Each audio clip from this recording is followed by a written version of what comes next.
భస్మాభారము బాపి భూమాతను పావనము చేయగా సన్మార్గమును వీడి చెరించు వారల చేయి బట్టి బ్రోవగా ధర్మ సంరక్షణార్థము దివ్య పథము సూపు సనాతన సారథిగా అవతరించెను పర్తియందు సత్యసాయి శివశక్తి స్వరూపముగా అవతరించెను పర్తియందు భగవాన్ శ్రీ సత్యసాయి శివశక్తి స్వరూపముగా.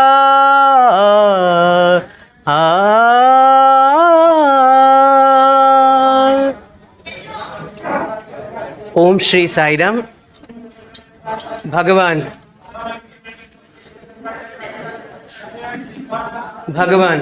శ్రీ సత్యసాయినాథుని దివ్య శ్రీ చరణములకు ప్రణమిల్లుతూ ఆత్మీయ దైవాంశ సంభూతులందరికీ కూడా హృదయపూర్వక నమస్కారం.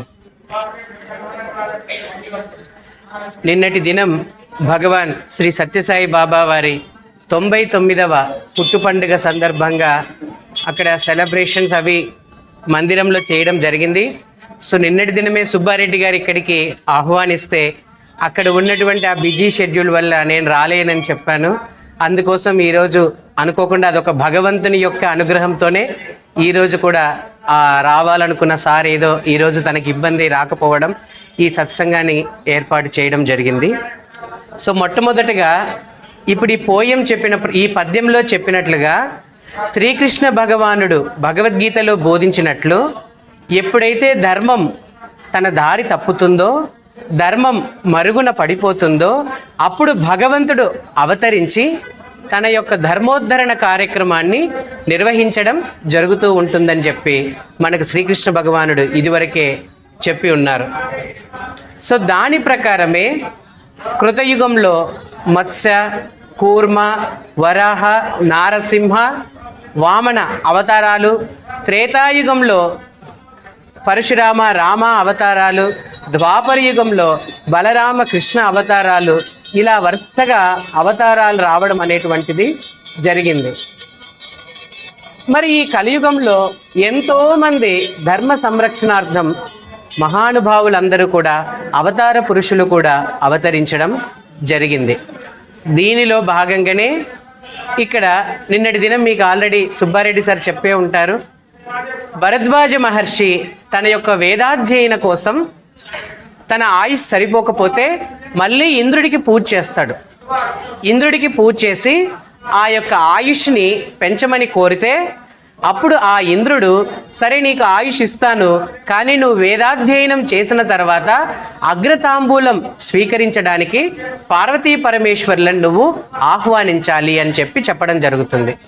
సో ఈయన కూడా భరద్వాజ మహర్షి పార్వతీ పరమేశ్వరులని ఆహ్వానించడానికి తను కైలాసంలోకి వెళితే పరమేశ్వరుడు తన యొక్క ఆ యొక్క ధ్యానంలో ఉండిపోయి తను ఇక్కడ పట్టించుకోకపోవడం జరుగుతుంది. ఈయననేమో ఆ యొక్క ద్వారంలోనే నిలబడి పరమేశ్వరుడి పిలుపు కోసం ఎదురు చూస్తున్నాడు.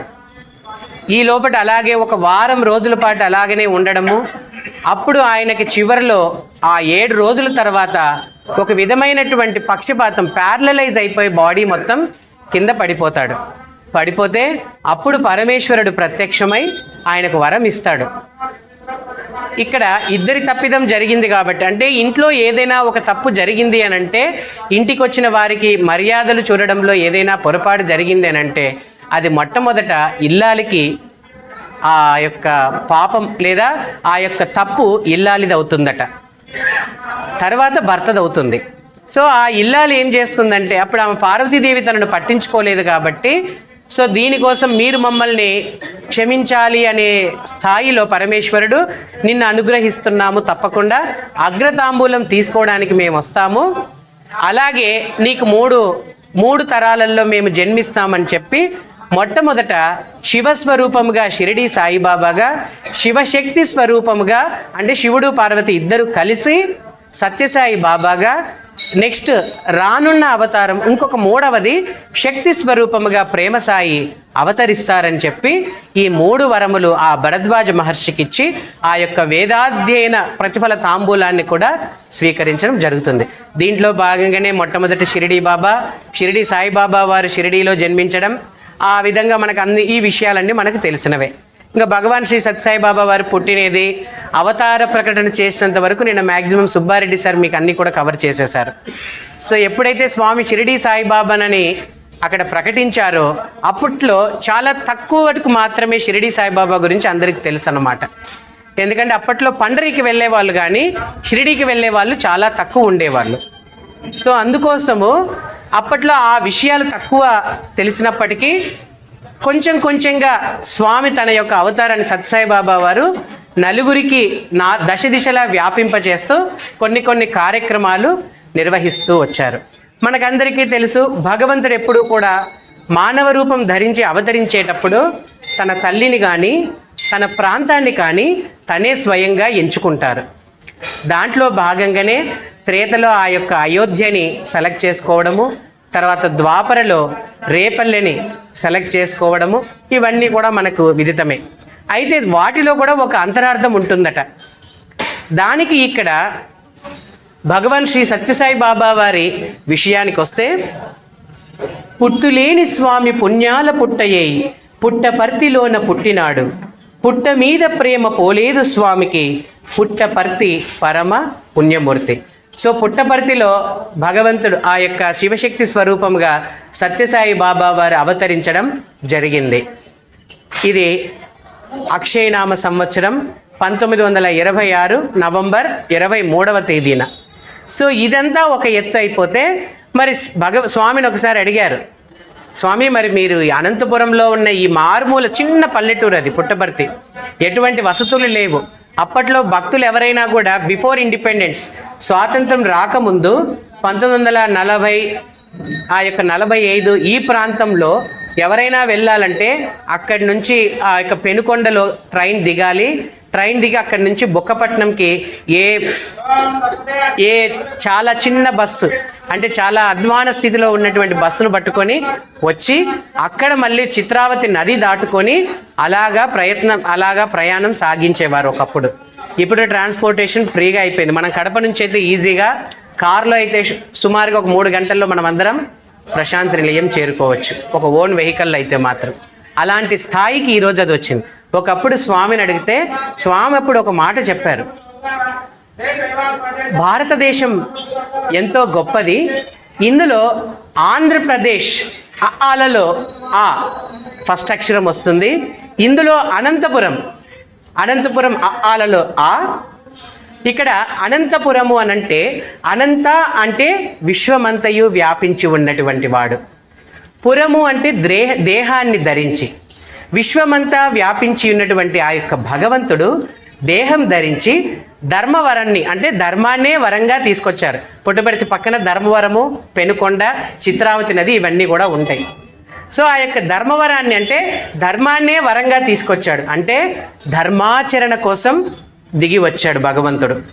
సో మరి అక్కడ ఎలాంటి ప్రజలు ఉన్నారు అనంటే పెనుకొండ అంటే ఎవరైనా ఢీ కొట్టినా కూడా దాన్ని మనకు దెబ్బ తగులుతుంది, కానీ కొండ మాత్రం ఎలాగైతే స్థిరంగా ఉండిపోతుందో అలాంటి గట్టి నమ్మకం కలిగినటువంటి భక్తులందరూ కూడా, ప్రజలందరూ కూడా అక్కడ ఉన్నారు. అయితే వాళ్ళ మనస్సులు ఎలా ఉంటాయంటే, చిత్రావతి నది ఏ విధంగా అయితే విచిత్రముగా అలలు తిరుగుతూ ఉంటుందో అలాగా భక్తుల మనసులలో కూడా చిన్న సందేహాలు ఇవన్నీ కూడా ఉండడం జరిగిపోయింది. మరి వారి మనసులో మన మనస్సును వచ్చేసి పుట్టతో పోలుస్తాం. ఎందుకంటే పుట్టలోని చెదలు పుట్టవా గిట్టవా అన్నట్లు మనలో కూడా ఆ మన మనస్సు అనే పుట్టలో ఇప్పుడు మధ్యాహ్నం హాయిగా భోజనం చేస్తాం, మళ్ళీ రాత్రికి ఏం తినాలి నెక్స్ట్ స్టెప్ ఆలోచిస్తుంది మన మనస్సు. మధ్యాహ్నం హాయిగా ఏదో ఒక చోటుకి వెళ్ళి మనం చాలా ఆహ్లాదపడ్డాం, ఫలానా పుణ్యక్షేత్రంకి వెళ్ళి మంచిగా దర్శనం చేసుకున్నాం, మళ్ళీ రేపు ఎక్కడికి వెళ్దాం. ఇలాగా మన మనస్సు ఒక కోరికల పుట్ట. ఆ పుట్టలో నామ సంకీర్తన ద్వారా వారిలో ఉన్నటువంటి ఆలోచనలన్నీ కూడా, ఆ పుట్టలో ఉన్నటువంటి ఆలోచనలు అనేటువంటి పాములని భజన లేదా నామ సంకీర్తన అనేటువంటి నాదస్వరంతో ఊదితే ఆ పాములన్నీ కూడా బయటకు పోయి పర్తి అనేటువంటి, పర్తి అంటే ప్రకాశం, ఇక్కడ ఆ పర్తి అనేటువంటి జ్ఞానం లభిస్తుంది. అందుకోసమే నేను ఆ పుట్టపర్తిని ఎంచుకున్నాను అని చెప్పి భగవాన్ శ్రీ సత్యసాయి బాబా వారు ఒకానొకసారి చెప్పడం జరిగింది.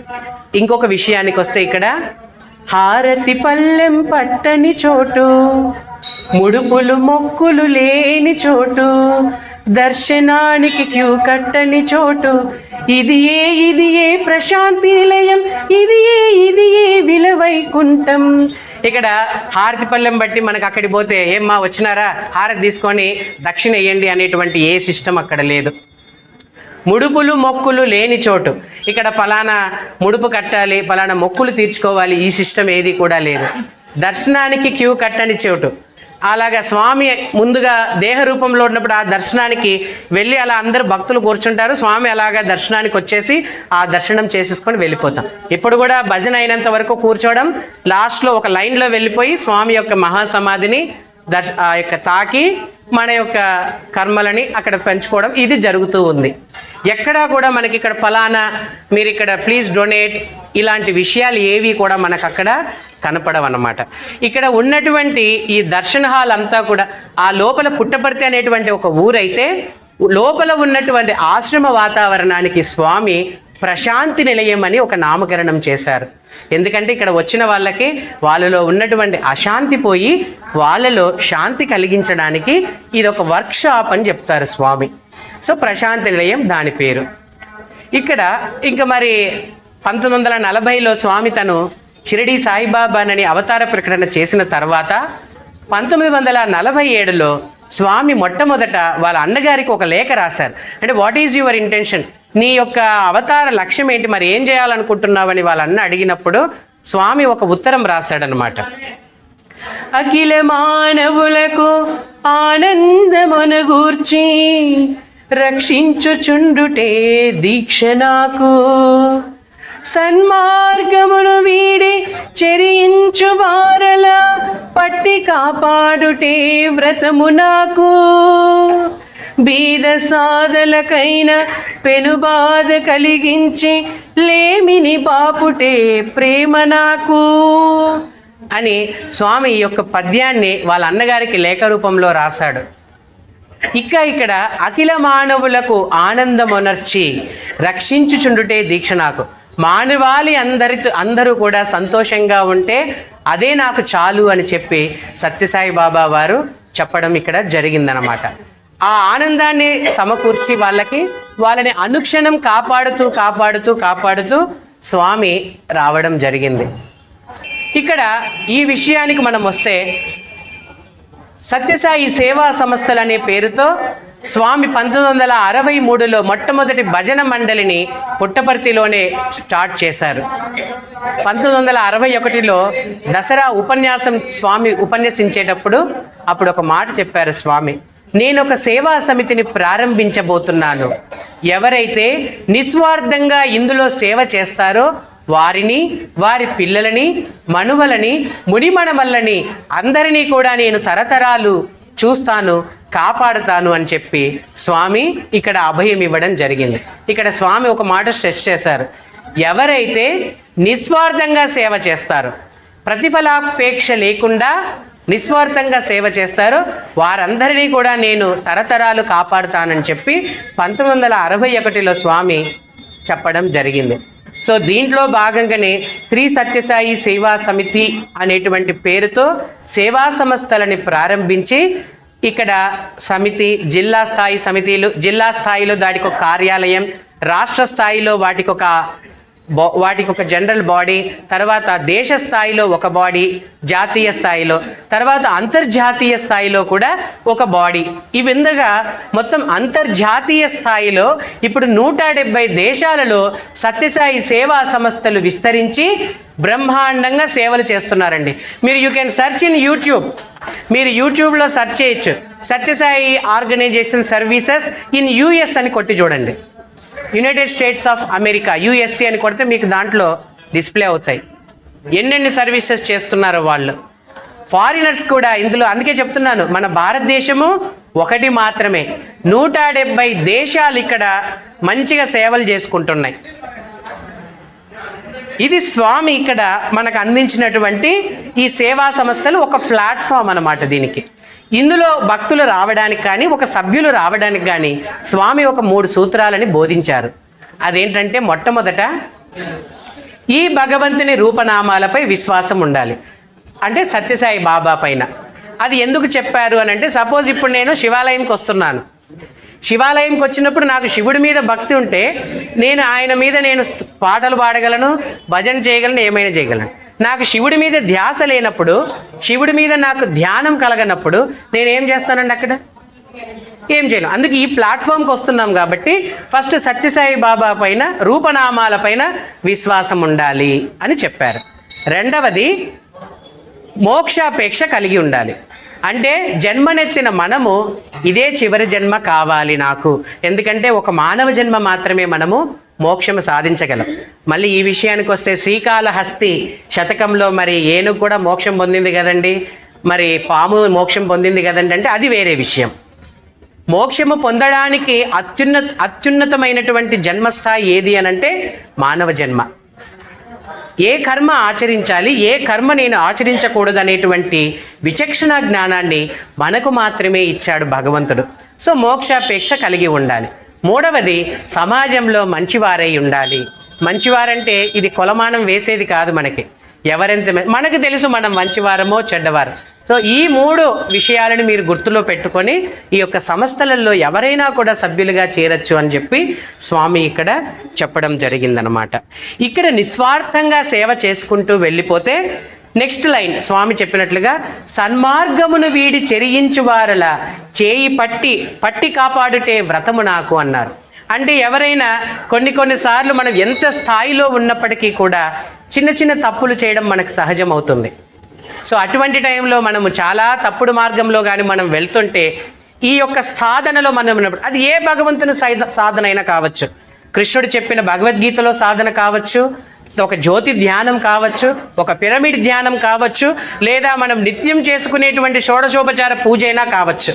ఇలా పూజలన్నీ చేస్తూ ఏదైనా ఒకానొక క్షణంలో మనము ఏదో ఒక టైంలో తప్పుదారిలో మనం వెళుతున్నప్పుడు భగవంతుడు మన యొక్క ఆ యొక్క వీపును పట్టి మనల్ని వెనక్కి లాగుతాడు. తప్పటడుగు వేయడానికి అవకాశం భగవంతుడు ఎప్పుడు కూడా మనకి ఇవ్వడు. దీనికి మనకి ఎన్నో ఉదాంతాలు ఉన్నాయి, మనం అవన్నీ ఇప్పుడు చెప్పుకుంటూ పోతే టైం సరిపోదు. సో ఈ విధంగా మూడవది ఇక్కడ ఇంకొక విషయం ఏంటంటే, సన్మార్గం అంటే ఇక్కడ ఎలా నడవమంటున్నారు మరి స్వామి అని అంటే, అద్వైత సిద్ధాంతం మనకు చెబుతుంది నీలో ఉన్న భగవంతుడే అందరిలో ఉన్నాడు. ఇదే ఆత్మ వికాసం. మానవుడికి 5 వికాసాలు అవసరం: దేహ వికాసం, బుద్ధి వికాసం, మనో వికాసం, హృదయ వికాసం, ఆత్మ వికాసం. ఈ 5 వికాసాలు ఎవరికైతే ఉంటాయో అతను పరిపూర్ణ మానవుడై త్వరగా తన యొక్క జన్మరాహిత్యాన్ని తెలుసుకోవడానికి అవకాశం దొరుకుతుందన్నమాట. ఈ 5 వికాసాలలో అత్యున్నతమైనటువంటిది చివరిది ఏంటంటే ఆత్మ వికాసం. నాలో భగవంతుడు ఉన్నాడు, నాలో ఉన్న భగవంతుడే అందరిలో ఉన్నాడు. దీనికి శంకరాచార్యుల వారు ఒక చిన్న ఉదాహరణ చెప్తారు. శంకరాచార్యుల వారికి ఇదే సందేహం వస్తే ఆ యొక్క గురువు గారిని అడుగుతారు, గోవిందాచార్యుల వారిని. అడిగినప్పుడు ఆయన ఒక అద్దం ముక్క తీసుకొచ్చేసి కింద చూడమంటాడు. అక్కడ ఆ శంకరాచార్యుల వారి ప్రతిబింబమే కనిపిస్తుంది. మళ్ళీ అదే అద్దం ముక్కని ముక్కలు చేయమంటాడు. ముక్కలు చేసినప్పుడు మళ్ళీ తనను చూడమంటే ప్రతి ముక్కలో ఎవరు కనిపిస్తారండి? ఎవరు కనిపిస్తారు? అదే శంకరాచార్యులే అక్కడ కనపడడం జరుగుతుంది. సో అలాగనే నీలో ఉన్న భగవంతుడు అందరిలో ఉన్నాడు. ముందు నువ్వు చూసినప్పుడు ఒక్కరే నువ్వే కనిపిస్తున్నావు, నీలో ఉన్న భగవంతుడే అందరిలో ఉన్నారు. దీనికి స్వామి ఇంకా చిన్న ఉదాహరణ చెప్తారు. 3 - 1 ఎంత అవుతుందండి? 3 - 1 2 అవుతుంది. ఇది మనకు లెక్కల ప్రకారం. మరి ఆధ్యాత్మిక ప్రకారం భగవాన్ శ్రీ సత్యసాయి బాబా వారు ఏం చెప్తారంటే 1 అవుతుందని చెప్తారు. అదేలాగా అంటే ఇప్పుడు నేను నిల్చున్నాను, నా ఎదురుగా ఒక అద్దం పెట్టుకున్నాను. నేను అద్దం ఎన్ని ఉన్నాయండి? 2 ఉన్నాయి. నా ఇమేజ్, నా యొక్క ప్రతిబింబం ఎక్కడ కనిపిస్తుంది? అద్దంలో. అప్పుడు ఎన్ని ఉన్నాయి? నేను, అద్దం, ప్రతిబింబం 3 ఉన్నాయి మొత్తం. ఒకసారి అద్దం తీసేయండి, ఎన్ని మిగిలాయి? నేను ఒకటే మిగిలిపోయాను. అంటే అప్పుడు 3 - 1 ఎంత? అంటే కనిపించేదంతా కూడా భగవత్ స్వరూపమైన మనం ఎప్పుడు భావిస్తామో అప్పుడు ఇతరులకి మనం సేవ చేయడానికి ముందుకెళ్ళిపోతాం. ఇక్కడ స్వామి చిన్న కాన్సెప్ట్ ఇలా చెప్పేశారు మనకి. సో ఇలాగా చేసి ఆ భగవంతుణ్ణి చేరుకోవడానికి మానవ సేవయే మాధవ సేవ అనేటువంటి మార్గాన్ని ఈ సన్మార్గంలో మనందరినీ కూడా నడవడానికి స్వామి తయారు కమ్మంటున్నారు. అటువంటి వాళ్ళని భగవంతుడు తప్పక, ఏ భగవంతుడైనా కానీ తప్పక కాపాడుతూనే ఉంటాడు. ఇక 3వది బీద సాధలకైనా పెనుబాధ తొలగించి. బీద సాధలకైనా పెనుబాధ తొలగించంటే ఎంతోమంది పేదవారు సమాజంలో ఉన్నారు. ఈరోజు మనం అనుకుంటున్నాం మనకి మంచిగా ఇంత ఒక ముద్ద అన్నం మన దగ్గరికి వస్తుంది. మరి ఆ ముద్ద అన్నం కూడా లేనటువంటి ప్రజలు ఎంతోమంది ప్రపంచంలో ఉన్నారు జనాలు. మరి వాటన్నిటికీ ఎవరు ఇస్తున్నారు? ఆ టైంలో భగవంతుడు ఏదో ఒక రూపంలో వారికి సహాయం చేస్తూ వస్తున్నారు. దీనికి నేను ఎవరో ఉదాహరణ వద్దు, సత్సాయి బాబా వారి అవతార ఆ యొక్క క్రమికలోనే జరిగినటువంటి ఒక చిన్న ఉదాహరణ నేను ఇప్పుడు మీకు చెప్తాను. ఉదాహరణ కాదు, ఇది ఒక లైఫ్ ఇన్సిడెంట్ నేను ఇప్పుడు మీకు షేర్ చేస్తాను. అనంతపురంలో భగవాన్ శ్రీ సత్సాయి బాబా వారు మహిళలకు ఒక కళాశాల పెట్టడం జరిగింది. మనం అనంతపురం నుంచి ధర్మవరం వెళ్ళేటప్పుడు మనకు అది కనిపిస్తుంది. శ్రీ సత్యసాయి మహిళా ఆర్ట్స్ అండ్ సైన్స్ కళాశాల, ఆర్ట్స్ అండ్ సైన్స్ మహిళా కళాశాల అని చెప్పి అవుట్స్కట్స్లో ఉంటుంది. అది ఎస్కే యూనివర్సిటీ దాటిన తర్వాత మనకి ఇది ఉంటుంది అక్కడ. సో అదంతా కూడా ఒకసారి స్వామి ఆ భవనం కట్టిన తర్వాత అలా ఆ విజిటింగ్కి వెళ్ళినప్పుడు హాస్టల్ అంతా జరిగిపోయింది, కాలేజ్ చూశారు స్వామి. అప్పుడే ఒక అతను చెన్నై నుంచి వెంకటేష్ అనేటువంటి ఒక భక్తుడు స్వామి దగ్గరికి వస్తే వెంటనే స్వామి ఆయన్ని పిలిచి, ఇక నేను స్వామి అని వాడుతున్నాను, అది సత్సాయి బాబా అని మీరు కొంచెం గుర్తుపెట్టుకోండి. సో సత్సాయి బాబా వారు వెంటనే వెంకటేష్ని పిలిచి, నీ కారు ఉందా అని అడిగారు. ఉంది స్వామి అని. పోదామన్నారు. పోదాం అనగానే నిజంగా ఎట్లా అంటే ఇప్పుడు అర్జునుడు కూడా అప్పట్లో ఏం చేశాడు, నీకేం కనిపిస్తుంది, పద అంటే వెళ్ళిపోవడం అంతే. కృష్ణుడు నువ్వు చెయ్యనంటేనే చేసేయడమే పని. సో అలాగ రెడీగా ఉండాలని చెప్తారు. సో స్వామి చెప్పారు కదా, సో వెళ్ళిపోదాం అంతే. కారు తీసుకొని ఈయన మనసులో ఆలోచన, ఎక్కడికో నాకు ఈ అనంతపూర్ నాకు తెలీదు, స్వామి ఏమో కారు తీయమన్నారు, నేను వెళ్ళాలి, ఎలా వెళ్ళాలి ఆయనకు అర్థం కాలేదు. సరే కారు అటు తిప్పితే నువ్వు వెంటనే స్వామి అన్నారు, నువ్వేం కంగారు పడద్దులే, నేను చెప్తాను నువ్వు ఎలా వెళ్ళాలో అని చెప్పి స్వామి అలాగా అనంతపురం నుంచి ఒక 3-4 కిలోమీటర్లు దూరం తీసుకెళ్ళి, ఆల్రెడీ ఇది అవుట్స్కట్స్, ఇంకా స్వామి ఊరి చివర తీసుకెళ్ళిపోయి అలాగ ఒక 3-4 కిలోమీటర్లు అయిపోయింది. మెయిన్ రోడ్ దాటిపోయింది, ఇంకా లోపలికి ఉన్నాయి. అంతా రోడ్ అంతా కూడా అతుకులు బతుకుల్లాగా ఉండిపోయి రోడ్డు మట్టి రోడ్డు సరిగ్గా లేదు. అప్పుడు స్వామి ఏం చేశారంటే, నువ్వు ఇలా తిరుగు, నువ్వు ఇటెల్లు అని చెప్పేసరికి ఒక చోట ఒక చెట్టు కింద రంగప్ప అనేటువంటి ఒక చెప్పులు కుట్టే వ్యక్తి ఉన్నాడు అక్కడ. ఉంటానే స్వామి ఇతన్ని పిలిచారు, ఏ రంగప్ప అన్నారు. అంటానే స్వామి వస్తున్నా స్వామి అని చెప్పి ఆయన పరిగెత్తుకుంటూ వచ్చాడు ఆ చెప్పులు కుట్టేటువంటి రంగప్ప అనేటువంటి వ్యక్తి. నువ్వు రా, మీ ఇంటికి వెళ్దామన్నారు స్వామి. అంటానే ఈయనకు భయం వేసింది, అయ్యో మా ఇంటికి రావడం ఏంటి, నువ్వు సాక్షాత్తు స్వామి ఇంత పెద్ద. అప్పట్లోనే బాగా తెలిసిపోయింది, పుట్టపర్తిలో భగవాన్ శ్రీ సత్సాయి బాబా ఉన్నారు. ఇదంతా 70-80లో జరిగిన ఇన్సిడెంట్ ఇది. సో మరి అప్పటికి తెలిసిపోయింది కాబట్టి ఈయనకు అర్థం కాలే, టెన్షన్ ఎక్కువైపోయింది. సరేలేండి స్వామి పోదాం, ఇవ్వాలి నా స్వామి, పోదాం పద, నేను వచ్చేసాను మీ ఇంటికి వద్దామని అన్నారు. సరే స్వామి అన్నారు. సరే స్వామి అనగానే కొంచెం ముందుకెళ్ళాడు ఆయన. స్వామి నేను పరిగెత్తుకుంటూ వెళ్తాను, నువ్వు నా వెనక కారులో వచ్చేసాయంటే, స్వామి వద్దు నువ్వు కారులో కూర్చో, ఇద్దరం కలిసే వెళ్దామన్నారు. స్వామి నేను చెప్పులు కుట్టుకునేవాడిని, నీతో పాటు నేను ఎక్కడ కూర్చుంటా స్వామి, నేను పరిగెత్తుకుంటూ వెళ్తాను, నువ్వు వచ్చేసేయి అన్నారు. సరే అని చెప్పి స్వామి వెనకల కారులో వెళ్తున్నాడు. ఇంకోసేపు అయ్యేసరికి ఆయన ఆయాసపడుతున్నాడు. నేను చెప్పానా నువ్వు పరిగెత్తద్దని, రా లోపల కూర్చొని స్వామి పక్కనే తనని ఆ చెప్పులు కుట్టే రంగప్పని కూర్చోబెట్టుకున్నారు స్వామి. వాళ్ళ ఇంటికి తీసుకెళ్ళిపోయారు. వాళ్ళ ఇంటికి తీసుకెళ్ళిపోతూనే వాళ్ళ ఇల్లు ఎలా ఉందంటే ఒక చిన్న పాక, లోపల ఒక 3 మనుషులు, ఆయన 2 పిల్లలు వాళ్ళ భార్య ఉన్నారు ఇంట్లోనే. ఆ ఏళ్ళు ఎట్లా ఆదివారం అయింది కాబట్టి పిల్లలు కూడా ఇంట్లోనే ఉన్నారు. సో వెంటనే స్వామి, ఏం రంగప్ప ఇంట్లో ఎవరున్నారు అన్నాడు. స్వామి ఇవాళ మా ఆవిడ మా పిల్లలు కూడా ఇక్కడే ఉన్నారు స్వామి, చాలా సంతోషం స్వామి నువ్వు వచ్చినావు అని చెప్పి. నా లోపల స్వామి నువ్వు బయట ఉండి స్వామి, నేను పోయి మా ఆమెతో మాట్లాడొస్తాను అన్నారు. లోపలికి వెళ్ళాడు. ఏమేవో మరి స్వామి వచ్చారు ఇలాగా, ఈమెకు అర్థం కాలే ఏ స్వామి అన్నదామా. అదేనే సత్సాయి బాబా వచ్చారు మన ఇంటికి, నువ్వు రా. మనం అంటే అలా కాదండి, ఆయన వచ్చారు ఏం చేయాలి ఇప్పుడు, ఆమెకేం తెలియదు పాపం వాళ్ళకి. అంటే కాదే కూకోవడానికి ఏదన్నా వెయ్యి, కూర్చోవాలి కదా ఆయన, ఏదన్నా వెయ్యి అంటే వాళ్ళ ఇంట్లో ఇలాగ దులిపితే కన్నా మొత్తం దుమ్ము వచ్చేసేంత దుప్పటి ఉంది పాపం. దాన్ని అలాగ దులిపేసి కింద పరిచారు దాన్ని. పరిచి కాళ్ళు కడుక్కోవడానికి నీళ్లు కూడా ఒక చిన్న బాగా చాలా లాస్ట్ స్థాయిలో అంటే మనం రంధ్రాలు పడేటువంటి ఒక చిన్న చెంబులో నీళ్ళు తీసుకొచ్చి ఇచ్చి స్వామికి ఆ పాదాలు కడిగేసి లోపలికి తీసుకెళ్ళిపోయారు. లోపలికి తీసుకెళ్ళిన తర్వాత స్వామి కూర్చోమన్నారు. స్వామి కూర్చున్నారు. ఆల్రెడీ స్వామి ఎలా ఉంటారు మీరు ఇంతలో ఇక్కడ ఎవరైనా స్వామిని చూసారండి సశరీరంగా? పుట్టుపర్తి సత్యసాయిబాబా వారిని. Very good. సో కాబట్టి మీకు ఐడియా ఉంటుంది. సో స్వామి ఎంత అందంగా నడుస్తారంటే ఆ డ్రెస్ కోడ్ కూడా ఎలా మెయింటైన్ చేస్తారంటే కూర్చుంటే ఆ యొక్క మడతలు కూడా చెరగవండి, అలా ఉంటాయి డ్రెస్ కోడ్. స్వామి అలా డ్రెస్ కోడ్ మెయింటైన్ చేస్తాడు. పాపం ఆయన అలాగే బెడ్షీట్ వేసేస్తే కూర్చున్నాడు. కూర్చుండిపోయిన తర్వాత వాళ్ళ భార్య దగ్గరికి వెళ్ళాడు. ఏమేవ్ అంత పెద్ద ఆయన మన ఇంటికి వచ్చాడు కదా, మరి ఏమైనా ఆయనకి అయ్యో ఏముందయ్యా మన ఇంట్లో అది నిన్న రాత్రి తోడేసిన మజ్జిగ ఉంది, అది కూడా పుల్లగా ఉంది అన్నాడు. అంటేనే అయ్యో మరి ఏమిద్దాం ఏమన్నా అనుకుంటాడేమో స్వామి ఏమి ఇవ్వకపోతేని ఈయన వచ్చి మామూలుగా నిలబడిపోయినాడు. దెన్ స్వామి అడిగారు, ఏం రంగప్ప మీ ఇంటికి వచ్చాను, మరి ఏమైనా తాగడానికి కానీ తినడానికి కానీ ఏమైనా ఇస్తావా అని అడిగారు. ఈయనకు గుండెల్లో రైలు పరిగెత్తనాయి. స్వామి మా ఇంట్లో ఏముంటుంది స్వామి. సర్లే పోయి వెతుకు, ఏదో ఒకటి దొరుకుతుంది కదా తాగడానికో తినడానికో, వెళ్ళి తీసుకురా అన్నారు.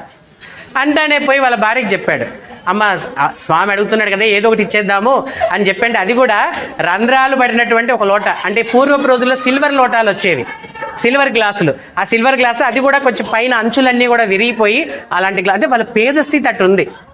పాపం ఆ గ్లాసులోనే తెచ్చిస్తే ఈ పక్కన కారులో కూర్చున్నాడు, కొంచెం పాష్ మంచి సౌండ్ అన్నమాట. ఆయన బాగా మంచి లగ్జీరియస్ ఫ్యామిలీ నుంచి వచ్చిన ఆయన. సో ఆయన చూస్తున్నాడు ఇదంతా, ఆయనకి ఎంబరేసింగ్ ఉంది. మనకందరికీ తెలుసు శబరి ఇచ్చినటువంటి ఆ ఫలాలని రాముల వారు స్వీకరించేటప్పుడు లక్ష్మణుడు ఇదేందబ్బా ఈయన ఎంగిలి పళ్ళు తింటున్నాడు, ఈయన కోరుకుంటే ఏవైనా వస్తాయి కదా, ఆవిడ ఎంగిలే కావాల్సి వచ్చింది ఈయనకని అనుకుంటాడు. అప్పుడు ఆయన లక్ష్మణ నువ్వు కూడా తింటావా అంటే రాముడు ఎలాగైతే అడిగిచ్చారో ఇక్కడ కూడా స్వామి ఆ యొక్క రంధ్రాలు పడిన లోటాలోని పాపం అలాగనే తాగుతూ మజ్జిగ. ఇంక ఈయనకు భయం వేసింది వెంకటేశ్వరికి, బయట ఉన్న వెంకటేశ్వర్. స్వామి లోపల అనుకుంటున్నాడు, స్వామి మజ్జిగ తాగారు ఇంకేముంది ఆరోగ్యం పాడైపోతుంది, మళ్ళీ ఏదో ఒకటి ఇంక మేము మాకు తప్పదు కదా అన్నట్టు ఆయన కొంచెం ఫీల్ అయ్యాడు అన్నమాట. సరే ఈ లోపల స్వామి బయట చూసి, ఏం వెంకటేష్ నీకు కూడా మజ్జిగ కావాలా, రంగప్ప ఇంకో గ్లాస్ మజ్జిగ అన్నారు స్వామి. సో వెంటనే ఆయనకు కూడా ఒక గ్లాస్ మజ్జిగ పోయింది. ఆయనకి అట్లా నోట్లో వేసుకోగానే ఆ పులుపు తట్టుకోలేక కొంచెం భయం వేసింది. కానీ స్వామి చెప్పారు తాగమని, so we have to take, దాన్ని అట్లనే తీసుకున్నాడు అనమాట. తీసుకొని ఆ మజ్జిగని చక్కగా తాగేసిన తర్వాత ఇక బయలుదేరదాము, ఇక నేను బయలుదేరుతాను రంగప్ప అని స్వామి చెప్పారు. అట్లాగే స్వామి చాలా సంతోషం స్వామి మీరు మా ఇంటికి వచ్చారు, ఏమేవ్ రా స్వామికి పాదాలకు దండం పెట్టుకుందామని చెప్పి వాళ్ళ భార్యని అందరి పాద నమస్కారం చేసుకొని బయటికి వచ్చేసిన తర్వాత స్వామి ఆ వెంకటేషన్ కార్ డిక్కీ ఓపెన్ చేయన్నారు. కార్ డిక్కీ ఓపెన్ చేశాడు. ఓపెన్ చేస్తానే దాంట్లో నుంచి ఇన్ని బొమ్మలు, ఫ్రూట్స్, స్వీట్స్, సుమారుగా కొంచెం డబ్బులు అన్నీ కూడా స్వామి తీసి, ఇదిగో రంగప్ప ఇవన్నీ మీకోసమే. ఈయనకు డౌట్ వచ్చింది, నా కారులో వచ్చాడు, ఇవన్నీ ఎక్కడి నుంచి వచ్చినాయి, ఎక్కడ దారిలో షాపింగ్ కూడా మేము వెళ్ళలేదే. సరే ఏదైతే అదేందని చెప్పి పాప మా వచ్చినవన్నీ కూడా వాళ్ళకి ఇచ్చేస్తే, స్వామి ఇవన్నీ ఎందుకు స్వామి, మాకు మీ అండదండ మాకుంది, మాకు చాలు స్వామి, నువ్వు ఇంత దూరం వచ్చినావు మా కోసం అని అంటే, సరే అని చెప్పేసి స్వామి అక్కడ ఏం కాదు నువ్వు తీసుకో నేను ప్రేమగా ఇస్తున్నానని చెప్పి అవన్నీ ఇచ్చేసి పిల్లల్ని పిలిచి ఆ ఫ్రూట్స్ ఇచ్చేసి స్వీట్స్ ఇచ్చి మంచిగా రాబోయే దీపావళి పండుగ మంచిగా చేసుకోండి అని స్వామి చెప్పేసి వాళ్ళకు కొన్ని బట్టలు కూడా ఇచ్చేసి బయలుదేరిపోయారు. ఈయన వెంకటేశ్వరికి లోపల ఉత్సాహం ఆగట్ల. అరే ఎక్కడో అంతమంది అక్కడ వివిఐపీస్ వెయిట్ చేస్తున్నారు అనంతపురంలో, ఈయనేంది ఇక్కడ తీసుకొచ్చి మారుమూల పల్లెకి వచ్చాడని ఈయనకి సందేహం మొదలైంది. ఇప్పుడు ఫస్ట్ క్వశ్చన్ వేసుకున్నాడు ఆయన. ఇంకా ఆయన క్వశ్చన్లు అడగబోతాడు, మొదలుపెట్టి ఇంకా నీ డౌట్స్ అన్నీ అని చెప్పి అన్నారు. ఫస్ట్ క్వశ్చన్ వేశాడు వెంకటేశ్వర్, స్వామి ఏం లేదు స్వామి, అంతమంది అక్కడ వివిఐపీస్ ఎదురు చూస్తున్నారు నీ కోసం, నువ్వేమో ఈ పాడుబడ్డ ఈ గుడిసెకు వచ్చేసి ఈ రోడ్ల వెంబడి నన్ను ఇబ్బంది పెట్టావు స్వామి. నన్ను ఇబ్బంది కాదు, చాలా మీరు ఇబ్బంది పడ్డారు స్వామి అని అన్నారు. అప్పుడు స్వామి ఫస్ట్ మాట చెప్పారు, నువ్వు ఇంత దూరం వచ్చారని నువ్వు అంటున్నావు కదా, ఇదే రంగప్ప తన ఊరి చివర 1.5 మైలు దూరం ఉంటుంది. అక్కడ ఒక చిన్న శివాలయం ఉంది, ఎవరు దీపం పెట్టే దిక్కు కూడా లేరు దానికి. రోజు రంగప్ప ఈ 1.5 మైలు సాయంత్రం తన చెప్పులు కుట్టే పని ముగించిన తర్వాత అలా నడుచుకుంటూ వెళ్ళిపోయి 1.5 మైలు మళ్ళీ అక్కడ దీపం వెలిగించి మళ్ళీ ఇంటికి వస్తాడు రాత్రి. మళ్ళీ ఉదయం వెళ్తాడు, దీపం వెలిగించి మళ్ళీ తన పని మొదలు పెట్టుకుంటాడు. ఇంత రిస్క్ తను చేసేటప్పుడు ఈ 4 కిలోమీటర్లు అది నేను కారులో వస్తే ఏమన్నా ఇబ్బందా చెప్పు అని చెప్పి స్వామి ఫస్ట్ మాట అన్నారు. రెండవది, కాదు స్వామి, మరి వాళ్ళు ఇచ్చేటువంటి మజ్జిగ ఇవన్నీ కూడా మీరు తాగుతున్నారు, నాకేమో చాలా అనీజీగా అనిపించింది అని అన్నప్పుడు, చూడు అక్కడ నువ్వు మజ్జిగను చూస్తున్నావు, నేను వారిలో ఉన్నటువంటి ప్రేమని చూస్తున్నాను. నిజానికి ఏం లేవు స్వామి మా ఇంట్లో, నువ్వేం నాకు చెప్పి వచ్చినావా అని అన్నారంటే ఏం చేసేదానికి లేదు. ఇప్పట్లో అంటే మనకంతా రెడీమేడ్ వచ్చేస్తుంది. ఎవరైనా గెస్ట్లు చెప్పకుండా వచ్చినా కూడా ఇప్పుడు instead of cooking we will book చేసేస్తాం. అలాగే స్విగ్గీ ఉండే ఎంతసేపు 5 minutes వచ్చేస్తాయి, టక 2 పుల్కాలు టక ఆర్డర్ పెట్టేసి వచ్చేస్తాయి. అప్పుడు ఆ ఫెసిలిటీ లేదు. అయినా కూడా పాపం వీళ్ళు పేదవాళ్ళు, స్వామి నువ్వు చెప్పకుండా వచ్చినావు అనేదానికి కూడా ఉంది అక్కడ ఆస్కారం. వాళ్ళు ఏది ఇచ్చారో నేను వాళ్ళలో ప్రేమను చూశాను, నువ్వేమో ఇలాగా నువ్వు వారిని చూసావు, నేను వారిలో ప్రేమను చూశాను, అందుకే ఆ మజ్జిగ తాగేశానని చెప్పి.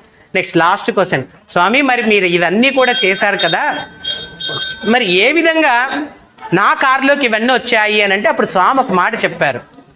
ఏమీ లేదు, రంగప్ప చాలా పేద స్థితి, రోజు తన చెప్పులు కుడితే వచ్చేటువంటి డబ్బులు ఏమున్నాయో దాని ద్వారానే తన జీవనం గడవాలి. మరి రంగప్ప ఉన్నటువంటి ఆ స్థితిలో రోజు రాత్రి తను పడుకునే ముందు, స్వామి భగవంతుడా, ఆయనకి సత్సాయిబాబా అంటే ఎవరో తెలియదు, స్వామి ఈరోజు నాకు పూర్తయింది, తిరిగి రేపటి రోజున ఎలా గడవాలో నీదే భారం అని చెప్పేసి నాకు భగవంతునికి దండం పెట్టి రాత్రి నిద్రపోతున్నాడు. కనీసం తను తెల్లారి సంతృప్తిగా నిద్ర లేస్తున్నాడు అని అంటే భగవంతుడు తనకి ఏదో ఒక విధంగా సహాయం చేస్తాడు అనేటువంటి ఒక నమ్మకంతోనే. ఎందుకంటే తన మీద ఆధారపడ్డటువంటి భార్యా పిల్లలు ఉన్నారు అక్కడ అని స్వామి చెప్పడం జరిగింది. అప్పుడు ఒకానొక రోజు ఈ సత్సాయి బాబానే కలలో కనపడి, ఈయనకు పిక్చర్ విజువలైజ్ లేదు, పిక్చర్ కనపడలేదు, అంటే స్వామి కనపడకుండా ఒక వాయిస్ విన్నాడు ఆయన. రంగప్ప నువ్వేం బాధపడద్దు, జీవితాంతం నువ్వు ఉన్నంత వరకు నీకు భగవంతుని సహాయం తక్కువ ఉంటుంది, చాలా ఎక్కువగానే ఉంటుంది, నువ్వు ఏమి బాధపడకు, దిగులు పడకు, నీ జీవితం అంతా భగవంతుడు చూసుకుంటాడు అని చెప్పి సత్యసాయి బాబా వారు ఆ యొక్క వాయిస్ విన్నాడు. ఇక్కడ కూడా ఆయన ఏ రంగప్ప అని పిలవంగానే ఎక్కడో విన్నట్లుంది ఈ గొంతు అని చెప్పి పరిగెత్తుకుంటూ వచ్చాడు. కానీ తర్వాత ఆయన కారులో కూర్చున్న తర్వాత తెలిసింది హీ సత్యసాయి బాబా అని చెప్పేసి. సో ఆ విధంగా నేను చేస్తున్నాను. తర్వాత ఈ రంగప్ప నేను ఏ రోజు నుంచి అయితే మాట్లాడానో ఎవరైనా చెప్పులు కుట్టించుకునే దానికి వస్తారు ఆయన దగ్గరికి. వస్తే గన ఇప్పుడు ఒక్కొక్కసారి జనరల్గా మనం సభాపూర్వకంగా అన్యదా భావించకండి, మనం ఎప్పుడైనా కూడా ఒక వస్తువు కొనేటప్పుడు బేరం ఆడతాం మనం, అది మానవుడిగా మన సహజ లక్షణం, అది ఎవరమైనా కానీ. సో ఇక్కడ కూడా చెప్పులు కుట్టించుకున్నప్పుడు ఒక్కోసారి అడుగుతారు ఎంత ఇవ్వాలంటే మీ ఇష్టం భగవంతుడి దయ. ఈయన చెప్పిన మాట ఇదనమాట, మీ ఇష్టం భగవంతుడి దయ. అప్పుడు కొంతమంది వీరేడో పిచ్చోడు ఉన్నట్లున్నాడే అని చెప్పేసి కొంతమంది పోన్లే పాపం అడుగుతున్నాడు కదా అని 10 రూపాయలు ఇచ్చే చోట 20 రూపాయలు ఇచ్చిన వాళ్ళు ఉన్నారు, కొంతమంది 20 రూపాయలు ఇచ్చే చోట 5 రూపాయలు ఇచ్చే వాళ్ళు కూడా ఉన్నారు. మరి ఇలాగా అలా ఇచ్చినది ఉంది. కానీ ఆ పెండింగ్ బ్యాలెన్స్ ఏవైతే ఉన్నాయో 4 సంవత్సరాల నుంచి నేను పోగు చేశాను అవన్నీ. ఆయన ఏమన్నాడు, భగవంతుడి దయ అని అన్నాడు. మరి ఆయనకి ఇచ్చిన భగవంతుడిగా అభయం ఇచ్చింది ఎవరు? నేను. మరి ఆయనకు రావాల్సిన పెండింగ్ పైసలు ఏవైతే ఉన్నాయో అవన్నీ నేను జమ చేసి ఆయనకి 4 సంవత్సరాల తర్వాత తిరిగి మళ్ళీ ఆయనకి ఇచ్చాను అని చెప్పి సత్యసాయి బాబా వారు చెప్పడం జరిగిందనమాట. ఇది పేద సాధలనైనా ఎలాగ భగవంతుడు ఒక పేదవాళ్ళని అక్కడ ఆదుకున్నాడు. అక్కడి నుంచి రంగప్ప ఫ్యామిలీ మంచిగా పిల్లలు చదువుకోవడము, తన లైఫ్ సెటిల్మెంట్ కూడా అయిపోయిందనమాట. ఇలాగా తీసుకుంటాడు.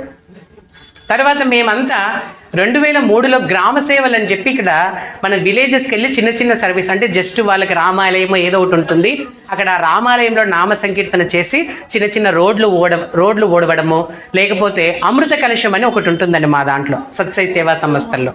అంటే బియ్యము, కొంచెం కందిపప్పు, వాళ్ళకి కావాల్సిన ప్రొవిజన్ సరుకులు ఇస్తామన్నమాట. ఒక నెలకు కావాల్సినట్టు 1 కిలో కందిపప్పు, తర్వాత పల్లీలు, పప్పులు, కొన్ని తిరువాత దినుసులు, ఒక నూనె ప్యాకెట్, 1 లేదా 2 నూనె ప్యాకెట్లు, గోధుమ పిండి, ఇలా సమ్ XYZ అన్నీ కలిపి చేస్తామన్నమాట.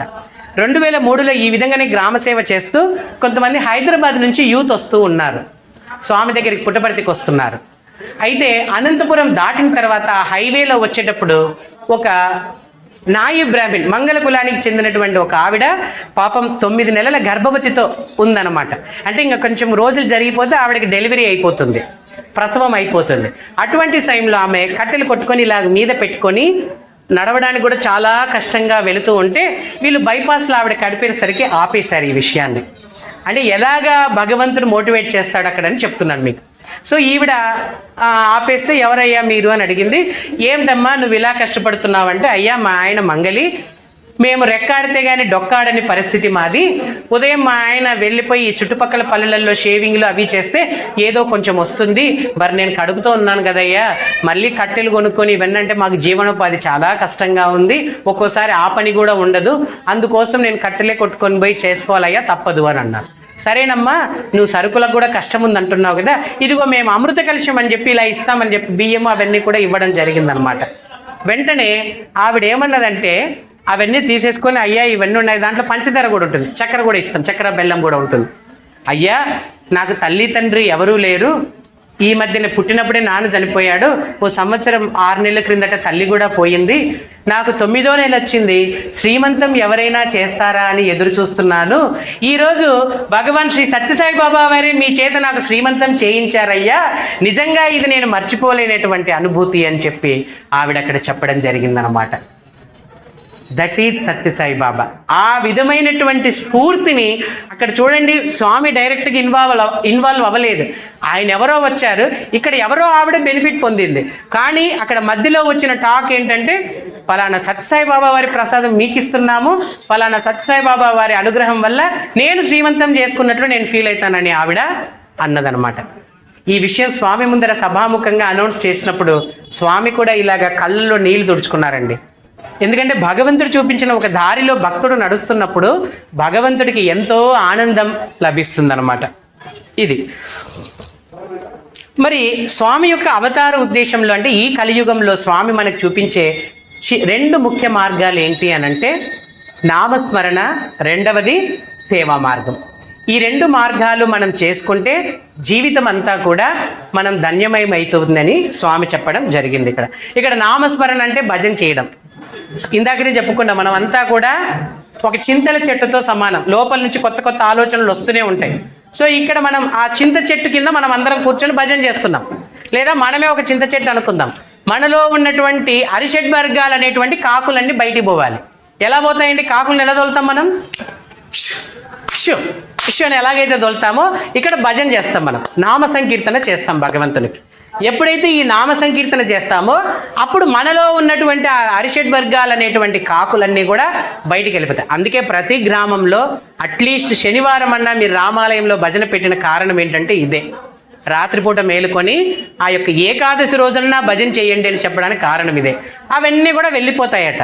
మరి ఈ చెట్టు మీద నుంచి వెళ్ళిన కాకులకి ఇంకొక స్థానం కావాలి. మరి అవి ఎక్కడానంటే ఎవరైతే భజన చేయకుండా నిద్రపోతూ ఉంటారో వాళ్ళ మీదకి వెళ్ళి వాళ్తాయట. సో మన నుంచి వెళ్ళిపోతాయి, ఎవరు భజన చేయకుండా ఉంటారో వాళ్ళ మీదకి వాలిపోతాయి. సో ఈ విధంగా అందుకు నామ సంకీర్తన భగవంతుని చేరుకునే దానికి ఒక గొప్ప మార్గం ఈ కలియుగంలో అని చెప్పడం జరిగింది. రెండవది సేవా మార్గం. ఎందుకు సేవ చేయమంటారు ఇక్కడ అనంటే, స్వామి ఒకానొకసారి ఒక ఆవు ఒక ఊబిలో ఇరుక్కుపోయింది. ఇది పూర్వపు రోజులండి. పూర్వపు రోజులలో ఒక ఆవు అలా ఇరుక్కుపోయింటే ఒక అతను దారిలో అందరూ కూడా వెళ్తూ ఉన్నారు. ఇప్పుడైతే ఏం జరుగుతుందో మనం చెప్పక్కర్లేదు, వెంటనే స్టార్ట్ అవుతుంది. ఏం లేదు, నేను ఇప్పుడు TV9 నుంచి వస్తున్నాను, ఇక్కడ ఒక ఆవు శాంతి, ఇక్కడ ఆవు ఒకటి ఇక్కడ ఇరుక్కుపోయింది, బట్ ఇక్కడ అందరూ కూడా ప్రజలందరూ కూడా చాలా చూస్తున్నారు, దాన్ని బయట తీయడానికి ప్రొక్లైన్స్ తెప్పిస్తున్నారు, రకరకాలుగా ప్రయత్నాలు చేస్తున్నారు, కానీ ఆవు రావడం, ఇలా మీడియా ప్రాబల్యం ఉంటుంది ఇప్పుడు. కానీ అప్పుడైతే ఆకతాయి పిల్లలందరూ కూడా కూర్చొని ఆ ఆవు అలా బయటికి రావడానికి ప్రయత్నం చేస్తూ ఉంటే ఈ పిల్లలు ఎగతాళి చేస్తూ నవ్వుతున్నారు. ఆకతాయి పిల్లలని చెప్తున్నాను. ఈ లోపల అదే దారిలో ఒక సాధువు వచ్చాడు.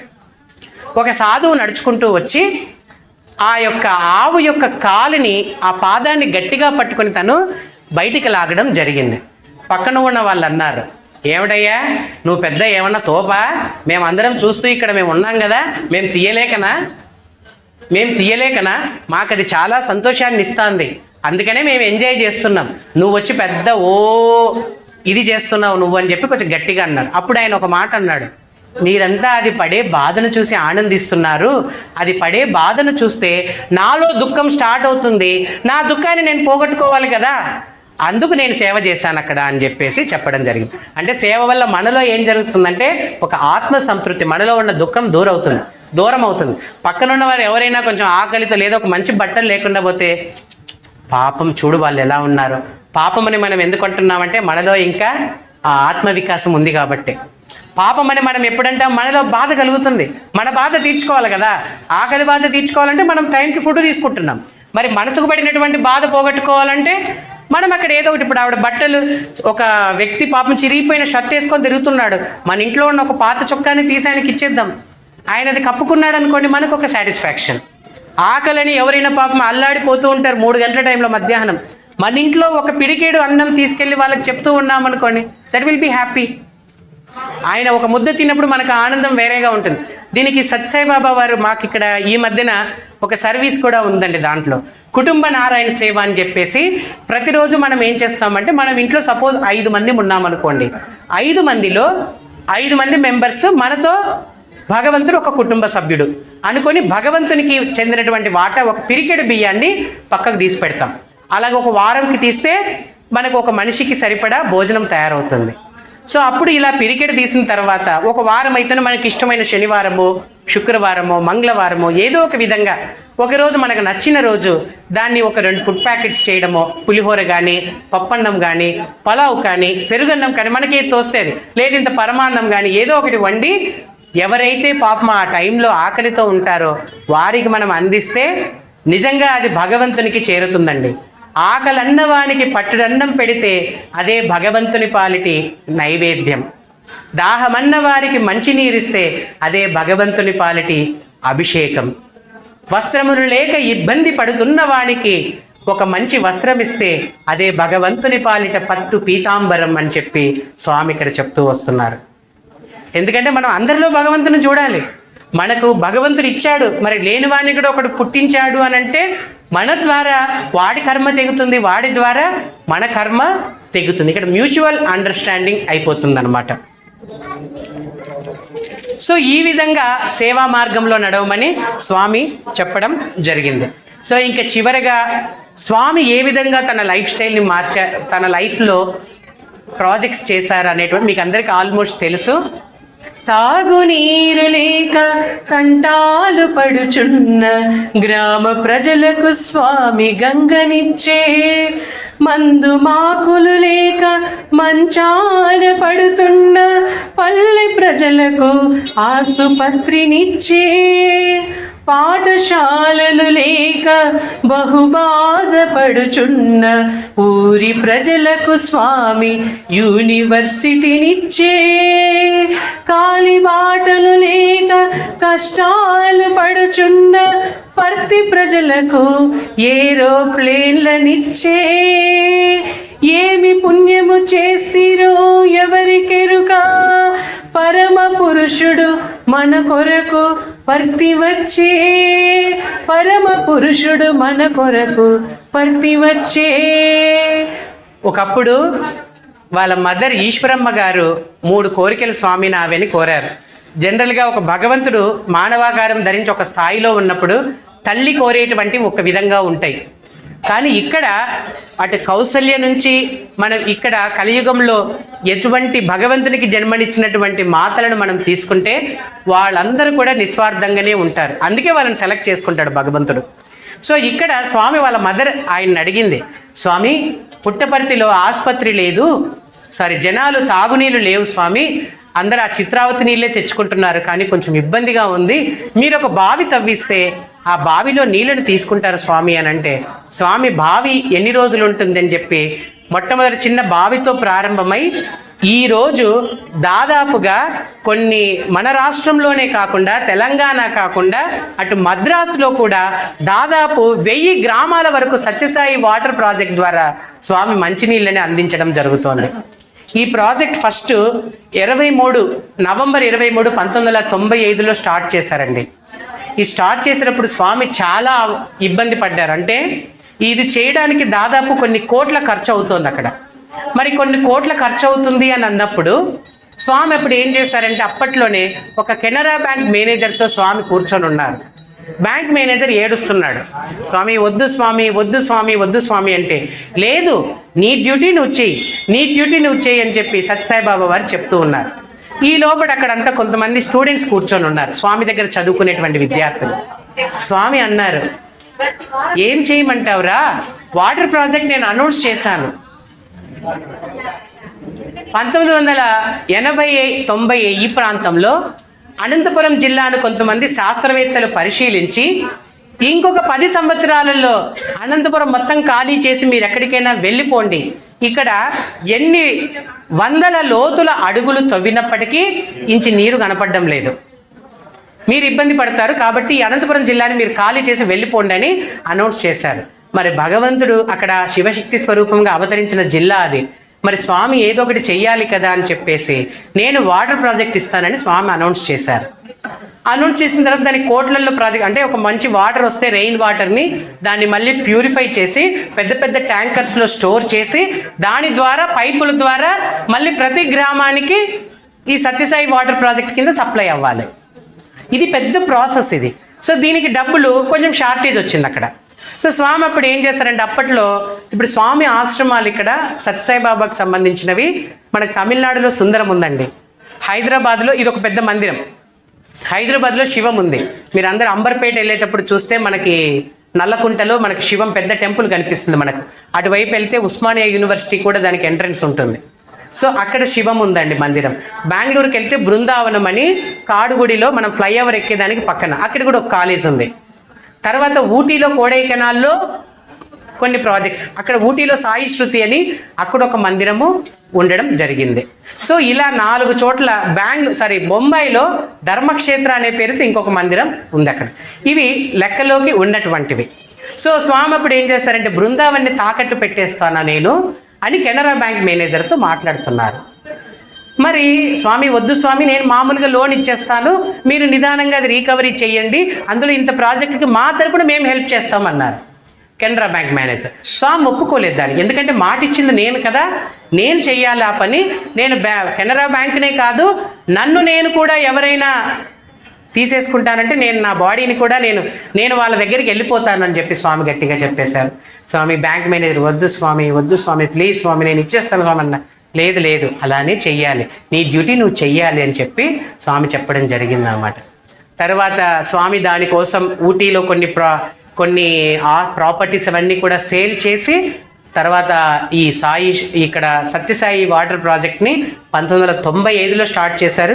ఇప్పటికీ నిర్విఘ్నంగా, ఏదో కొన్ని గ్రామాలలో అది స్ట్రక్ అయిపోయిండొచ్చు అనంతపూర్లో, మ్యాక్సిమం అటు గోదావరి జిల్లాలు, ఇటు మెదక్ ఈ జిల్లాలు తెలంగాణలో, మద్రాసు ఇవన్నీ అనంతపురం జిల్లా, ఇవన్నీ కూడా స్వామి యొక్క దయతో వాటర్ ప్రాజెక్ట్ ద్వారా లబ్ధి పొందుతున్నాయి.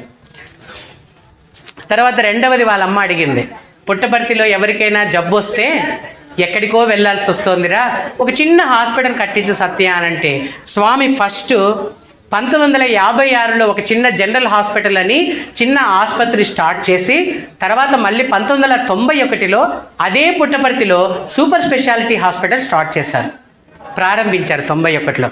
దీని ప్రాపర్టీ ఖరీదు అప్పట్లో ఆయన ఖర్చు 300 కోట్లు అండి, 300 కోట్లు అది. దీనికి కూడా ఒక తమాషా జరిగింది ఇక్కడ కూడా. స్వామి ఒకసారి సెంట్రల్ ట్రస్ట్ మామూలుగా ఇలాగా 1990 నవంబర్ 22 స్వామి అనౌన్స్ చేశారు.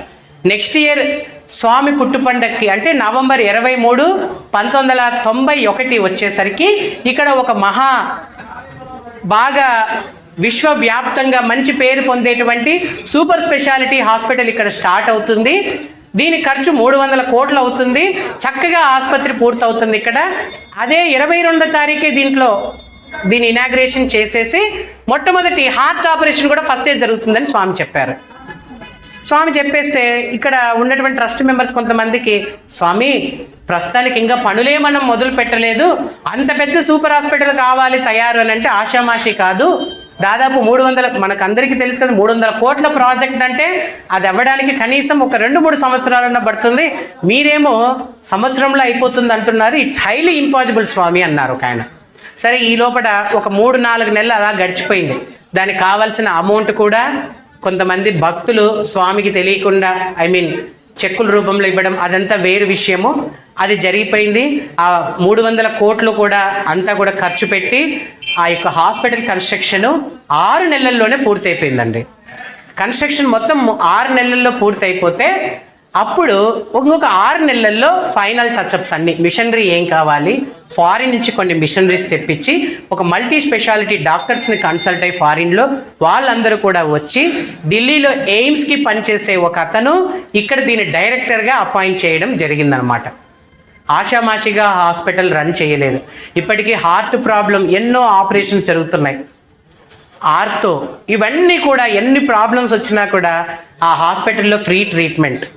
స్వామి ఇక్కడ ఎందుకు అది చెప్పారు అని అంటే, వైద్యుడు అనేవాడు ఎలా ఉండాలని స్వామి చెప్తూ, మంచి మందు లేదు మందహాసము కన్నా వైద్యులెంత గొప్పవారైనా అవని మందులన్నీ అనుపానములే గాని అసలు సిసలు మందు సానుభూతి, అసలు సిసలు మందు సానుభూతి.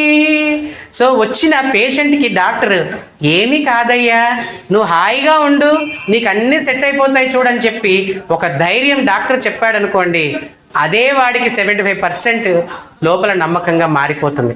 ఇక్కడ ఫ్రీ ట్రీట్మెంట్ చేయడం ద్వారా ఎక్కడ ₹1 ఖర్చు పెట్టుకోండి. ఏమంటే వీళ్ళు కొంచెం వెయిట్ చేయాలి అక్కడ, అంతే. అపాయింట్మెంట్ దొరికే వరకు వెయిట్ చేయాలి. ఈ విధంగా సూపర్ హాస్పిటల్ స్టార్ట్ చేసి మళ్ళీ బెంగళూరులో 2001లో ఇంకొక సూపర్ హాస్పిటల్ బెంగళూరు వైట్ ఫీల్డ్లో స్వామి స్థాపించారు. దాని ఖర్చు 600 కోట్లు. దీనికంటే ఇంకొంచెం కొన్ని విభాగాలు అక్కడ ఏర్పాటు చేసి ఆర్తో ఇవన్నీ కూడా అక్కడ 600 కోట్లతో అక్కడ మళ్ళీ హాస్పిటల్ స్టార్ట్ చేయడం జరిగింది. ఎంతోమంది డాక్టర్స్ ఇక్కడ ఫ్రీ సర్వీస్ కూడా చేస్తున్నారు, కొంతమంది పెయిడ్గా కూడా సర్వీస్ చేస్తున్నారు, ఈవెన్ దో సిస్టర్స్ కూడా. ఇలాగా ఈ యొక్క హాస్పిటల్ ప్రాజెక్ట్ అదే మంచి మందులు లేక అనే పాయింట్కి ఇది. తర్వాత పాఠశాలలు లేక చదువుకోవడానికి ఈవెన్ స్వామి కూడా బుక్కపట్నం వెళ్ళేవాళ్ళు. ఆ చిత్రావతి నదిలో ఈదుకుంటూ బుక్కపట్నం వెళ్తూ ఉంటే ఆ ఇబ్బంది పరిస్థితుల్లో ఏమైంది అని అంటే, స్వామి అక్కడ ఫస్ట్ ఒక చిన్న వేద పాఠశాల స్టార్ట్ చేసి 1962లో ఫస్ట్ వేదంతో స్వామి ఈ సత్యసాయి అవతార ఉద్యమంలో వేదోద్ధరణ కూడా ఒక కార్యక్రమం ఉంది. సో వేదాన్ని సంరక్షించడానికి ఆ వేదోద్ధరణ కార్యక్రమంలో భాగంగా 62లో ఒక పాఠశాల పెట్టి ఫస్ట్ వేదాధ్యయనంతో పాఠశాలను ప్రారంభించి, తర్వాత 68లో ఇందాక నేను చెప్పినటువంటి అనంతపురం మహిళా కళాశాల, తర్వాత 69లో బెంగళూరులో ఒక బాయ్స్కి ఒక కాలేజ్, తర్వాత 72లో ఈశ్వరమ్మ గారు చనిపోయిన తర్వాత ఈశ్వరమ్మ గారి పేరుతో ఒక ఈశ్వరమ్మ హై స్కూల్ అని చెప్పి ఒకటి స్థాపించి ఈ విధంగా ఎడ్యుకేషన్ సిస్టమ్ని కూడా మార్చారు. ఇక్కడ స్వామి ఎడ్యుకేషన్ పరంగా ఏం చెప్తున్నారంటే, పొట్ట కోసం విద్య కాదు, ప్రజ్ఞ కోసం చదువుకోండి అని చెప్తున్నారు. పొట్ట కోసం విద్య కాదు, ఎందుకంటే ఇప్పుడు ఎడ్యుకేషన్ సిస్టము బాబా బ్లాక్ షిప్ అంటే కొంచెం బాగా ఇంగ్లీష్ మాట్లాడితేనే కరెక్ట్ అని అంటున్నారు. ఎడ్యుకేషన్ సిస్టమ్ ఒక వాల్యూ బేస్డ్గా ఉండాలి. మనకంటే ఇప్పుడు ఎంత బాగా లెక్కల మాస్టర్ అయినప్పటికీ కూడా కూరగాయలు ఆవిడ ఇంటి దగ్గరికి వస్తే ఆవిడ చేసినంత ఫాస్ట్గా ఈయన చేయలేడు లెక్కలు. టకటకటకటక ఆవిడ వేసేస్తుంది, ఇన్ని కూరగాయలు ఇంత వేసేసాయి, ఇంత ఇది అవి ఇది అలా అలా అలా జరిగిపోతుంది. సో విద్యను మనం పొట్ట కూటి కోసం కాదు, పొట్ట కూటి కావాలంటే ఎన్నో విద్యలు ఉన్నాయి, కూటి కోసం కోటి విద్యలు మనకి. దానికి చదువే మీకు కారణం అక్కర్లేదు. చదువుకోవడం వల్ల మనలో సంస్కారం ఏర్పడాలి, నీలో ప్రజ్ఞ, జీవ ప్రజ్ఞ అనేటువంటిది ఉట్టిపడాలి అని చెప్పి స్వామి చెప్పడం జరిగిందనమాట. ఇక ఇటువంటి అవకాశాలన్నీ కూడా స్వామి ఆ పుట్టపర్తిలో ఏర్పరిచి ఓన్లీ పుట్టపర్తి పిల్లలకే కాకుండా ఈ పుట్టపర్తిలో స్కూల్స్లో జాయిన్ కావాలన్నా, కాలేజీలో జాయిన్ కావాలన్నా కూడా వేరే ఈ యొక్క భారతదేశంలో ఉన్న అన్ని రాష్ట్రాలు కూడా అక్కడ అప్లికేషన్ వేసుకోవచ్చు. మంచి మెరిట్ ఉన్న క్యాండిడేట్కి తప్పకుండా వాళ్ళు సీట్ ఇచ్చేసి వాళ్ళ యొక్క ఎడ్యుకేషన్ సిస్టమ్కి సహాయం చేయడం జరుగుతుంది. ఈ విధంగా స్వామి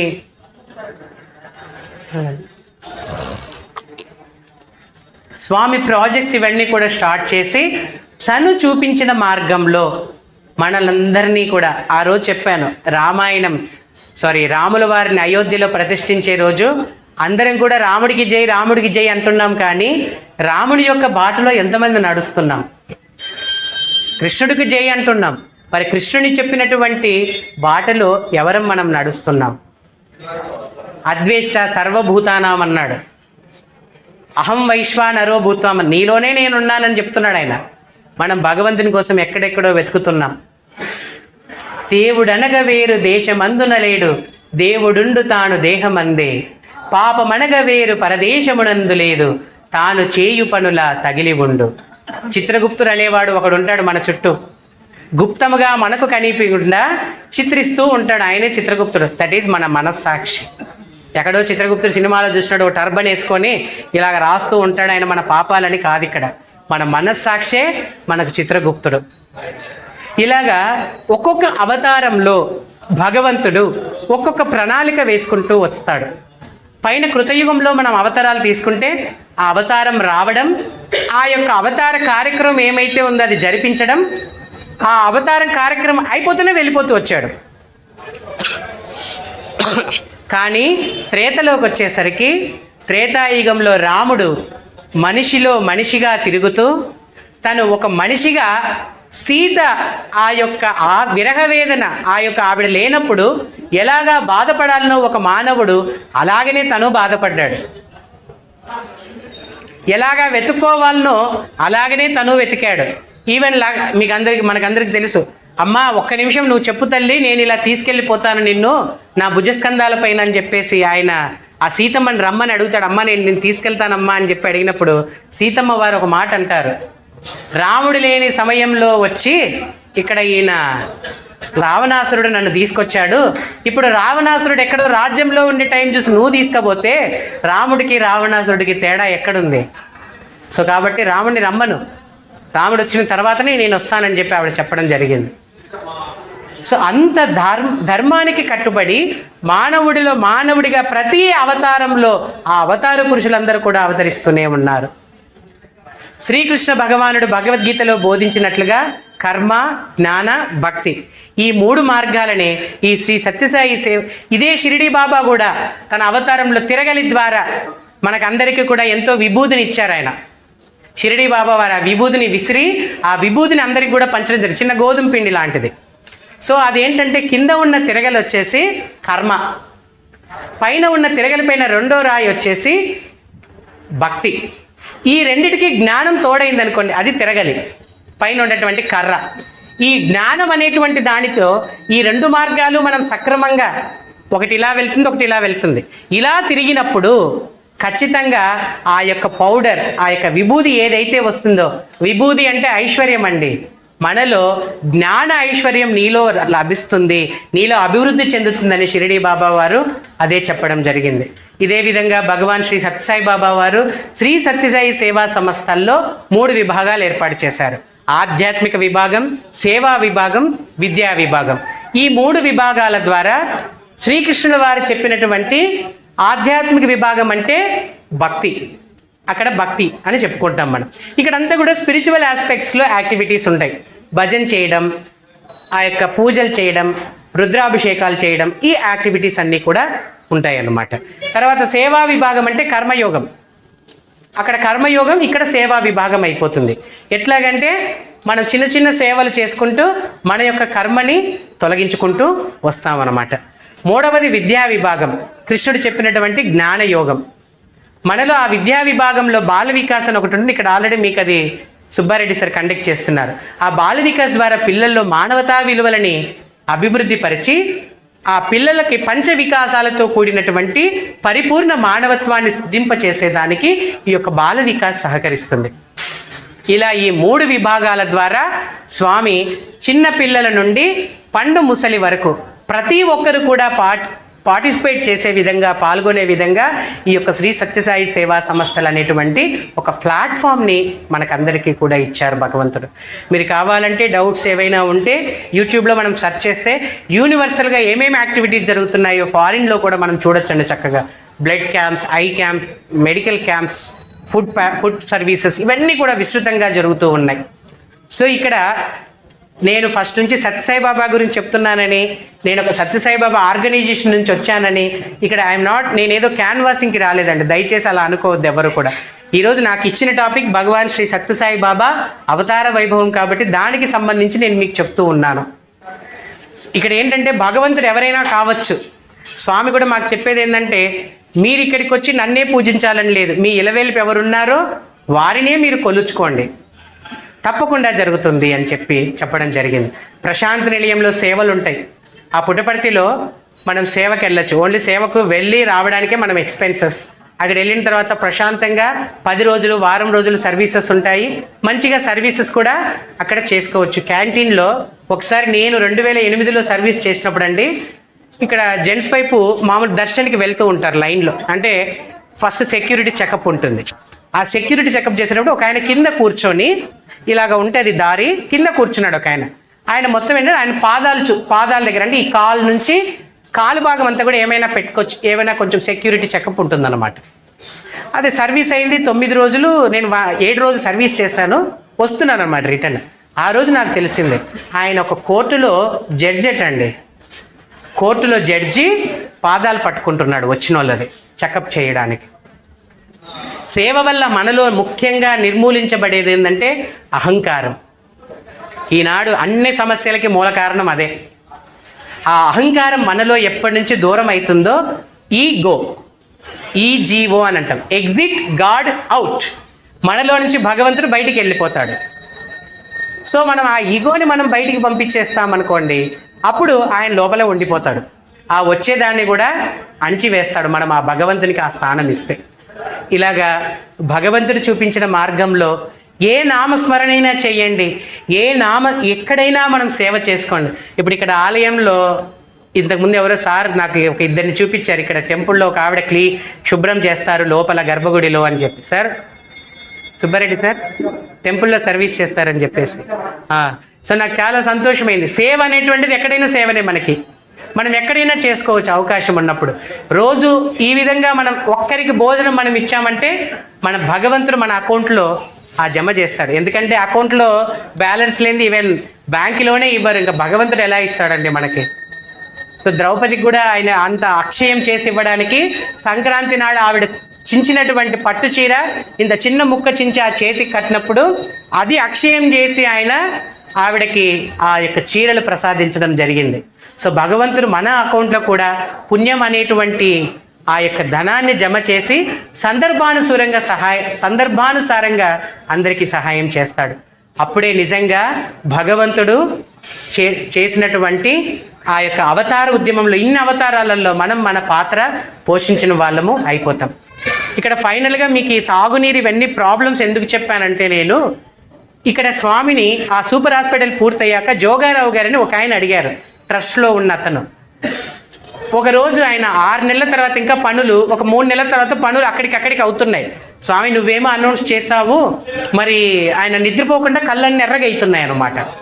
ఎర్రగా అవుతుంటే నేను వచ్చేసారు. వచ్చి ఏమ జోగారావు అలా ఉన్నావని స్వామి అడిగారు. ఏమీ లేదు స్వామి, నువ్వేమో మాట ఇచ్చేసావు, ఇక్కడేమో పనులు కొంచెం కొంచెంగా జరుగుతున్నాయి, 3 నెలల తర్వాత విషయం అనౌన్స్మెంట్ చేసిన తర్వాత. మరి నా కళ్ళు నాకు భయం వేస్తుంది స్వామి అంటే, అప్పుడు స్వామి ఒక మాట అన్నారు. మాట ఇచ్చింది ఎవరు? నువ్వే స్వామి. ఎవరి కళ్ళు నిద్ర లేకుండా ఉండాలా? మీరే స్వామి. మరి నువ్వెందుకు బాధపడతావు అన్నారు స్వామి. సో అన్న తర్వాత అలాగే జరిగిపోయింది. అన్న ప్రకారమే 6 నెలల తర్వాత హాస్పిటల్ మొత్తం పూర్తయ్యి అన్ని ఎక్విప్మెంట్స్ తెప్పించేటప్పుడు స్వామి మళ్ళీ ఆయన్ని పిలిచి, ఏం జోగారావు ఏమంటావు ఇప్పుడు అని అంటే, అప్పుడు ఆయన ఒక మాట అన్నాడు, స్వామి మీరు భగవంతుడు స్వామి, శివశక్తి స్వరూపం అని అంటాం కదా మేము, నువ్వు తలుచుకుంటే ఎంతసేపు స్వామి, అందుకే అయిందంటే, అప్పుడు స్వామి ఒక మాట అన్నారు, కాదు భారతదేశం పుణ్యభూమి, కర్మభూమి, వేదభూమి, సకల కళలకు నిలయమైనటువంటి, సకల సంస్కృతులకు ఆలయమైనటువంటి మహోన్నతమైన భూమి. ఇక్కడ ఎవరైనా సరే సత్సంకల్పంతో ఒక పని చేస్తామని ముందుకొస్తే భగవంతుడు ఇక్కడ ఉన్నటువంటి పంచభూతాల ముందు వారికి అందరికీ తప్పక సహకరిస్తాయి. ఆ భగవంతుడు కూడా వాళ్ళ మీద అనుగ్రహ వర్షం కురిపిస్తాడు, పనులన్నీ కూడా బ్రహ్మాండంగా టకటకటకటక జరిగిపోతాయి అని చెప్పేసి స్వామి అక్కడ చెప్పడం జరిగింది. నిజానికి నేను నా శక్తిని ఉపయోగించేదానికి నాకు 1 year ఎందుకు టైము? ఒక వారం రోజుల్లోనే పూర్తి చేసి సూపర్ స్పెషాలిటీ హాస్పిటల్ ఇనాగ్రేషన్ కూడా మొదలు పెట్టేసిండేవాడిని నేనని చెప్పి స్వామి అక్కడ చెప్పడం జరిగింది. So we are very fortunate to have a birth in this holy land, mother land, in this భారతదేశంలో పుట్టినటువంటి మనమందరం కూడా ఎంతో ధన్యులం. అటువంటి ఎన్నో అవతారాలు కూడా ఈ భూమిపైనే అవకాశం తీసుకున్నాయి. మరి వారందరూ చూపించిన మార్గంలో అంటే భక్తి, సేవ, ఈ మార్గంలో మనమందరం కూడా నడుస్తూ భగవంతుని యొక్క అనుగ్రహ ఆశీస్సులకు మనమందరం పాత్రులం కావాలని హృదయపూర్వకంగా, దానికి కావలసినటువంటి శక్తి సామర్థ్యాలు ఆ భగవంతుడే మనందరికీ కూడా ప్రసాదించాలని కోరుకుంటూ మీ అందరికీ మరొక్కసారి హృదయపూర్వక ధన్యవాదాలు. పార్వతీ పతయే హర హర నమః పార్వతీ పతయే హర హర హర హర శంకర మహాదేవా హర హర శంకర మహాదేవా హర హర హర హర మహాదేవా హర హర హర హర మహాదేవా శివ శివ శివ శివ సదా శివా శివ శివ శివ శివ సదా శివా మహాదేవా సదా శివా సదా శివా మహాదేవా నమః పార్వతీ పతయే హర హర హర హర శంకర మహాదేవా హర హర హర హర మహాదేవా ఓం హర హర హర హర మహాదేవా హర హర హర హర మహాదేవా మహాదేవా సదా శివా సదా శివా మహాదేవా నమః పార్వతీ పతయే హర హర హర హర మహాదేవ శంభో శంకర నమః పార్వతీ పతయే హర హర మహాదేవ శంభో శంకర.